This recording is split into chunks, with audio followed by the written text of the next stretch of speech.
Hello, traveler. Let's read the Kybalion together. The Kybalion, a study of the Hermetic philosophy of ancient Egypt and Greece. The lips of wisdom are closed except to the ears of understanding. Copyright 1912. Introduction. We take great pleasure in presenting to the attention of students and investigators of the secret doctrines this little work based upon the world-old Hermetic teachings. There has been so little written upon this subject, notwithstanding the countless references to the teachings in the many works upon occultism, that the many earnest searchers after the arcane truths will doubtless welcome the appearance of this present volume. The purpose of this work is not the enunciation of any special philosophy or doctrine, but rather is to give to the students a statement of the truth that will serve to reconcile the many bits of occult knowledge that they may have acquired, but which are apparently opposed to each other, and which often serve to discourage and disgust the beginner in the study. Our intent is not to erect a new temple of knowledge, but rather to place in the hands of the student a master key with which he may open the many inner doors in the temple of mystery through the main portals he has already entered. There is no portion of the occult teachings possessed by the world which have been so closely guarded as the fragments of the Hermetic teachings which have come down to us over the tens of centuries which have elapsed since the lifetime of its great founder, Hermes Trismegistus, the scribe of the gods, who dwelt in old Egypt in the days when the present race of men was in its infancy.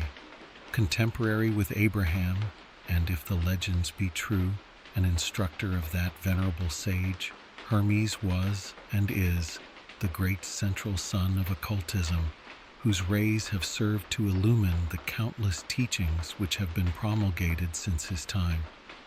All the fundamental and basic teachings embedded in the esoteric teachings of every race may be traced back to Hermes.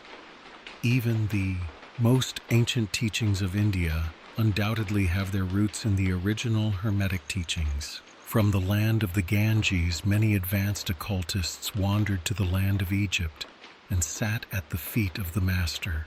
From him, they obtained the master key which explained and reconciled their divergent views, and thus the secret doctrine was firmly established. From other lands also came the learned ones, all of whom regarded Hermes as the master of masters, and his influence was so great that in spite of the many wanderings from the path on the part of the centuries of teachers in these different lands, there may still be found a certain basic resemblance and correspondence which underlies the many and often quite divergent theories entertained and taught by the occultists of these different lands today. The student of comparative religions will be able to perceive the influence of the Hermetic teachings in every religion worthy of the name now known to man, whether it be a dead religion or one in full vigor in our own times. There is always certain correspondence in spite of the contradictory features, and the Hermetic teachings act as the great reconciler.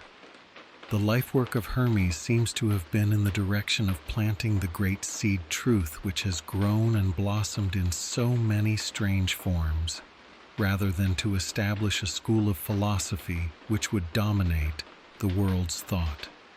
But nevertheless, the original truths taught by him have been kept intact in their original purity by a few men each age, who, refusing great numbers of half-developed students and followers, followed the Hermetic custom and reserved their truth for the few who were ready to comprehend and master it.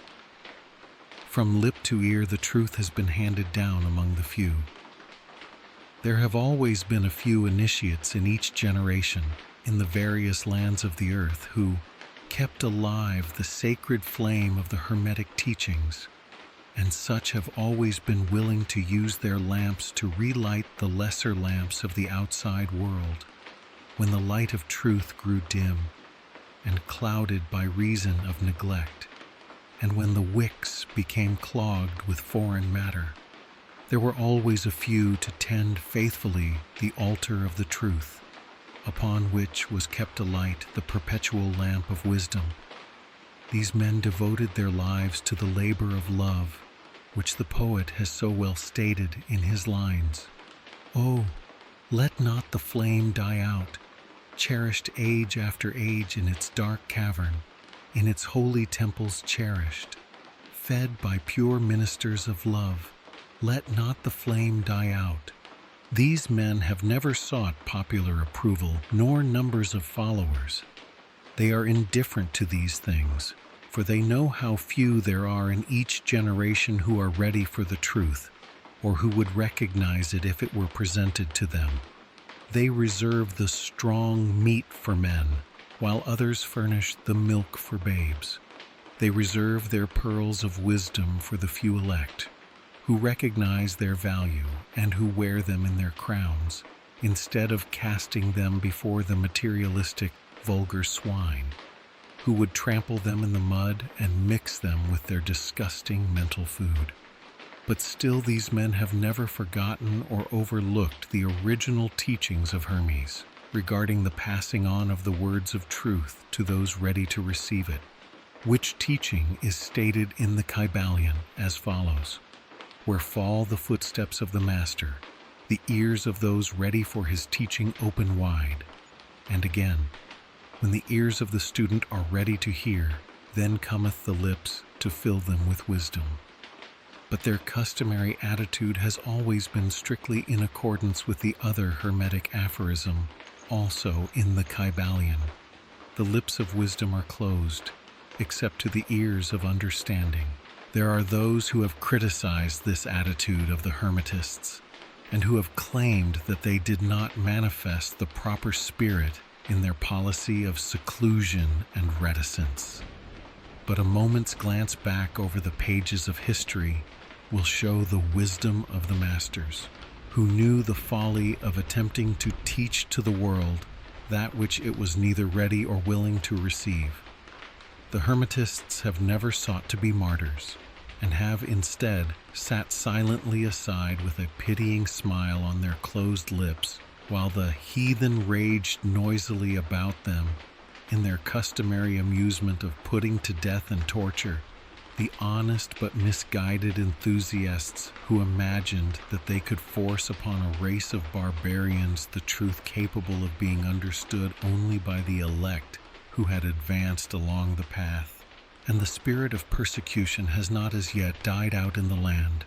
There are certain Hermetic teachings which, if publicly promulgated, would bring down upon the teachers a great cry of scorn and revilement from the multitude, who would again raise the cry of "Crucify, crucify." In this little work, we have endeavored to give you an idea of the fundamental teachings of the Kybalion, striving to give you the working principles, leaving you to apply them yourselves, rather than attempting to work out the teaching in detail. If you are a true student, you will be able to work out and apply these principles. If not, then you must develop yourself into one, for otherwise the Hermetic teachings will be as words, words, words to you. Chapter 1. The Hermetic Philosophy. The lips of wisdom are closed, except to the ears of understanding. The Kybalion. From old Egypt have come the fundamental esoteric and occult teachings which have so strongly influenced the philosophies of all races, nations, and peoples for several thousand years. Egypt, the home of the pyramids and the Sphinx, was the birthplace of the hidden wisdom and mystic teachings. From her secret doctrine, all nations have borrowed. India, Persia, Chaldea, Media, China, Japan, Assyria, ancient Greece and Rome, and other ancient countries partook liberally at the feast of knowledge which the hierophants and masters of the land of Isis so freely provided for those who came prepared to partake of the great store of mystic and occult lore which the masterminds of that ancient land had gathered together. In ancient Egypt dwelt the great adepts and masters who have never been surpassed and who seldom have been equaled during the centuries that have taken their processional flight since the days of the great Hermes. In Egypt was located the great lodge of lodges of the mystics. At the doors of her temples entered the neophytes who afterward, as hierophants, adepts, and masters, traveled to the four corners of the earth, carrying with them the precious knowledge which they were ready, anxious, and willing to pass on to those who were ready to receive the same. All students of the occult recognize the debt that they owe to these venerable masters of that ancient land. But among these great masters of ancient Egypt, there once dwelt one of whom masters hailed as the Master of Masters. This man, if man indeed he was, dwelt in Egypt in the earliest days. He was known as Hermes Trismegistus. He was the father of the occult wisdom, the founder of astrology, the discoverer of alchemy. The details of his life story are lost to history, owing to the lapse of the years, though several of the ancient countries disputed with each other in their claims to the honor of having furnished his birthplace, and this thousands of years ago. The date of his sojourn in Egypt, in that his last incarnation on this planet, is not now known, but it has been fixed at the early days of the oldest dynasties of Egypt, long before the days of Moses.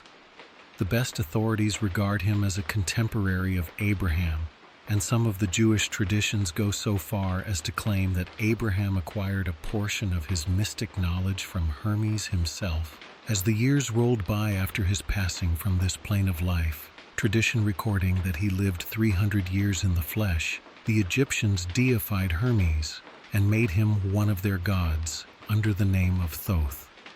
Years after, the people of ancient Greece also made him one of their many gods, calling him Hermes, the god of wisdom. The Egyptians revered his memory for many centuries, yes, tens of centuries, calling him the scribe of the gods, and bestowing upon him distinctively his ancient title, Trismegistus, which means the thrice great, the great great, the greatest great, etc. In all the ancient lands, the name of Hermes Trismegistus was revered, the name being synonymous with the fount of wisdom. Even to this day, we use the term Hermetic in the sense of secret, sealed so that nothing can escape, etc. And this by reason of the fact that the followers of Hermes always observed the principle of secrecy in their teachings. They did not believe in casting pearls before swine, but rather held to the teaching milk for babes, meat for strong men, both of which maxims are familiar to readers of the Christian scriptures, but both of which had been used by the Egyptians for centuries before the Christian era. And this policy of careful dissemination of the truth has always characterized the Hermetics.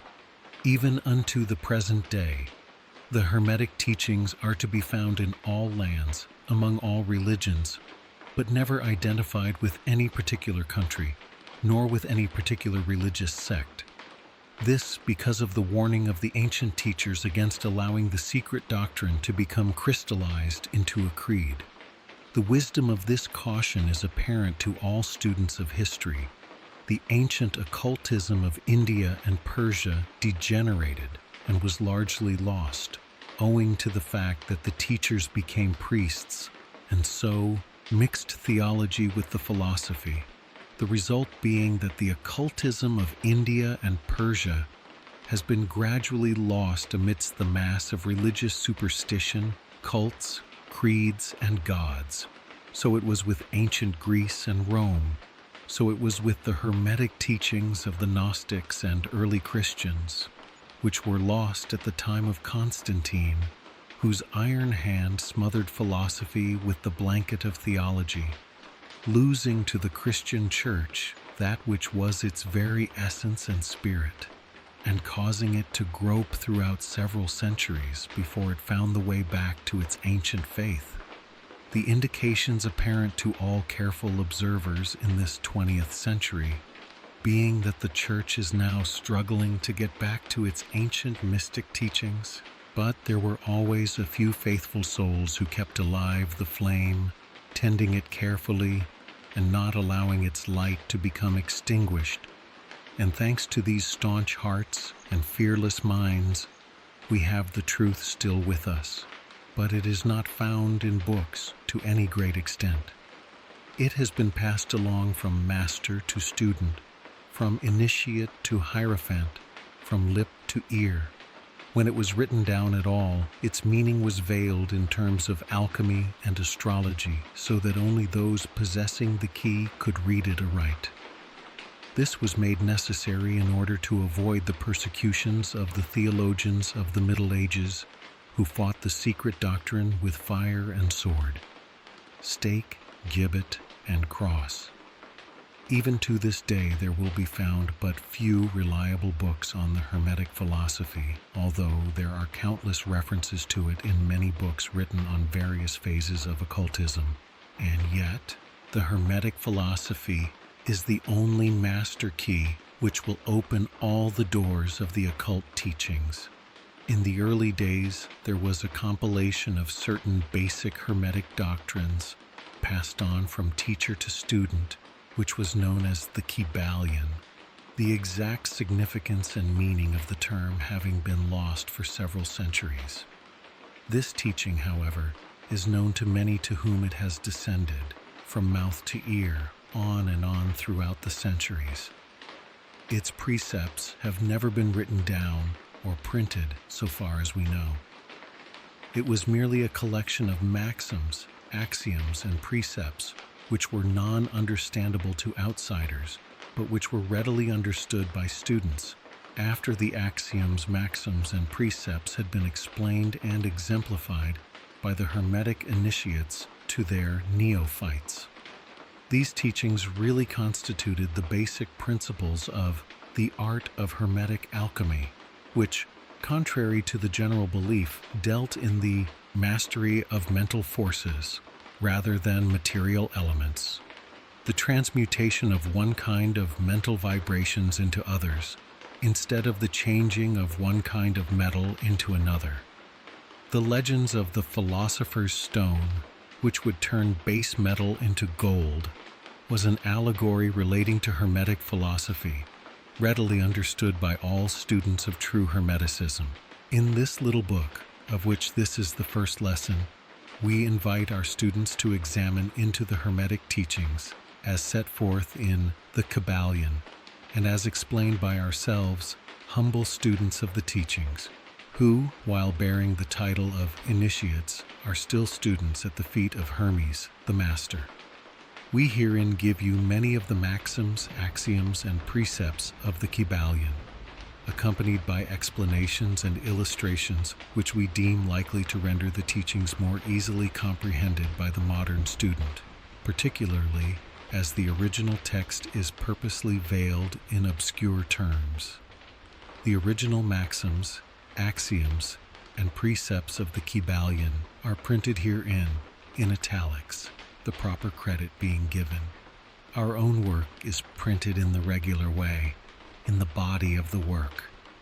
We trust that the many students to whom we now offer this little work will derive as much benefit from the study of its pages as have the many who have gone on before, treading the same path to mastery throughout the centuries that have passed since the times of Hermes Trismegistus, the Master of Masters, the Great Great. In the words of the Kybalion, "Where fall the footsteps of the Master, the ears of those ready for his teaching open wide." The Kybalion, "When the ears of the student are ready to hear, then cometh the lips to fill them with wisdom." The Kybalion, "So that, according to the teachings, the passage of this book to those ready for the instruction will attract the attention of such as are prepared to receive the teaching. And likewise, when the pupil is ready to receive the truth, then will this little book come to him or her. Such is the law. The Hermetic principle of cause and effect, in its aspect of the law of attraction, will bring lips and ear together, pupil and book and company. So mote it be.